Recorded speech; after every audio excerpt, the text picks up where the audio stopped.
ጾም ላይ ሪሴ ነው አሸናፊውን አሸንፋለሁ በሉስ። ሁለተኛ ሳሙኤል ምዕራፍ 8 ከቁጥር 1 ያለው ቃል ለጥቂት ደቂቃ እናያለን። ውስጤ ላይ የሞላ ቃል ነው። ይሄን በዓለም ዙሪያ ያላችሁ በሙሉ እዚህ ቸርች ላይ ያላችሁ በሙሉ ስሙ። ዛሬ አንተ የምትጠራበት ስም አሸናፊውን ምን ታደርጋለህ? ጮክ ብላችሁ አሸናፊውን ጮክ እጅግ ብድግ አድርግና አሸናፊውን በሉስ። አሸንፋለሁ።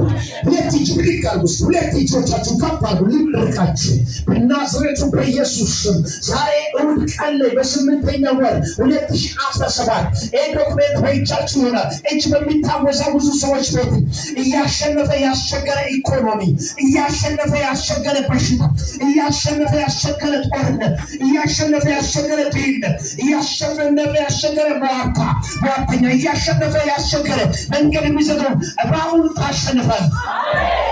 እያየው ስምንት ሰዎች ሴጣንን አሸንፋችሁ የውጭ በር ተከፍቶ ሲሄዱ ያል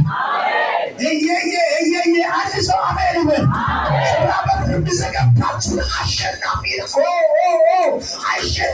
አሸንፈኝ ትገባል።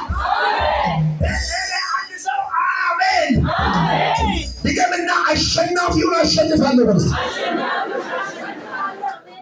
ሁለተኛ ሳሙኤል ምዕራፍ 8 ከቁጥር 1 ስለ ዳዊት ነው ታሪኩ።